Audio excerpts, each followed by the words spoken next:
What's up, blockchain gang? This is Danny Draghi, and I really didn't want to have to make this video on the Forgotten Runiverse. I tried the game out for about 30 minutes and thought nobody could enjoy this game because it looks and plays like it came out on the V-Smile in 2005. But then my timeline on Twitter has been bombarded with people calling this the best MMORPG in Web3, despite the fact that it was supposed to be completed over 2 years ago, and it's missing key features such as an economy, guilds, PvP, and reasons to play it, outside of the 21 trillion Quanta airdrop, of course. Yes, I said trillion with a T, but don't get your panties in a kerfuffle, as Quanta are not real tokens.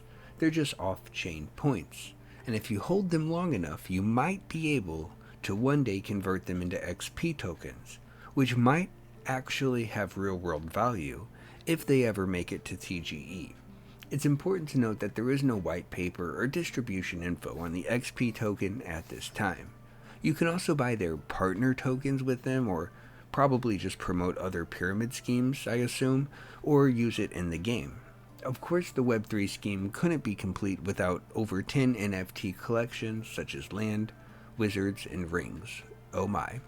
Most of which were minted at cost, but we're not focusing on all of this speculative madness today. Let's just look at the game for what it is, through the eyes of a traditional gamer, and take it all in.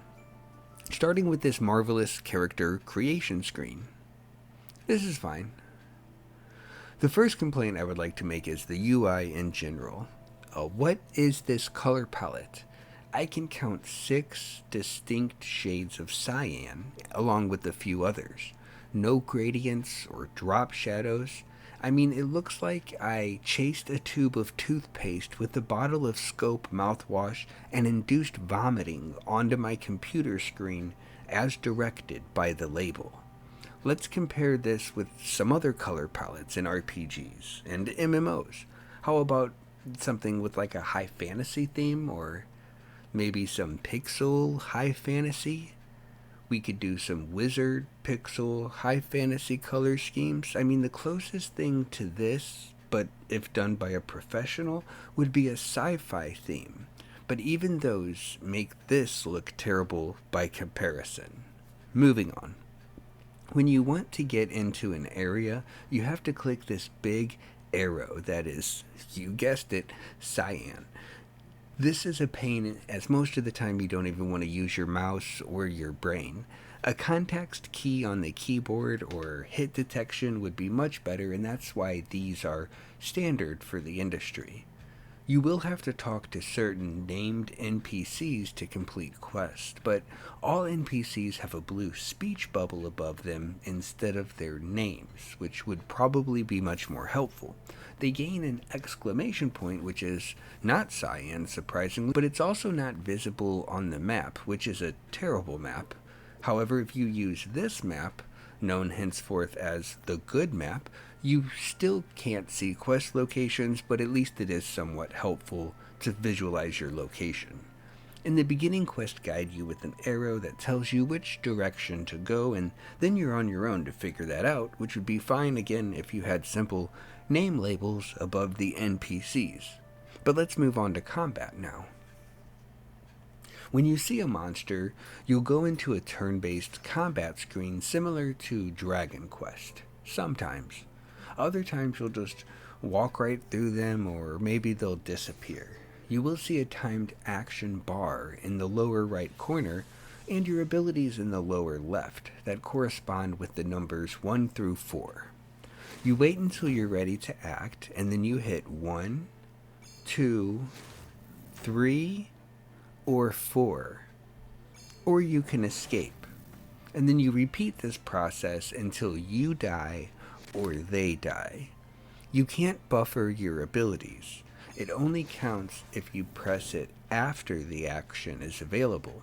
Sometimes the input delay causes your attack to not be registered, and so you're waiting until you realize, and by then the enemy has already gotten off a free attack. The only way to prevent this is to spam the button until you can see that it goes on cooldown and you know it's registered. Since your spells take far more time to cast than the enemy attacks, you can attack before them Kill them before their attack goes off, and they'll continue to attack you from the afterlife. When you kill, your last hit always does the exact damage of their remaining health instead of your actual damage. And this has resulted in me doing a killing blow of 9 damage while the vampire bat healed for 2 damage, giving it 11 HP, and still dying to my 9 damage somehow. There are no resources to manage such as health, mana, or stamina. The same monsters spawn in the same area each time with no randomness. If you die, you go back to the base and grind for hours until you gain a level or spend money and try again. If they die, your health is completely restored. Another example is the bear's stun attack, which is supposed to stop your action bar if successful. If they hit you as you are using your attack, the stun waits to go off until your attack animation finishes instead of interrupting it, which is just ridiculous. As far as character progression goes, it is very static. Each level you gain a predefined amount of HP, power, and defenses, while you have no control over where those stats are allocated. This results in equal level wizards being the exact same power without counting their gear and witch spells, which are the only differences. The pacing of the game is also horrendous. I finish a quest, and then I get a hat. I go back to the town to craft it, and I equip it, and then I get murdered by the next boss, which sends me back to the town again. So then I have to grind bees and bears for 30 minutes to gain a few levels, and when I come back, I'm able to destroy the bosses, and I get the next quest for a staff. But I didn't even go back to craft the staff. I went right on to the next boss, killing it in 3 hits, and he didn't even come close to harming me.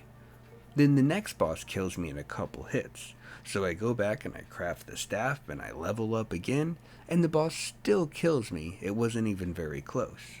This is a great point to quit playing the game because I don't think it has anything else to show me or anyone else.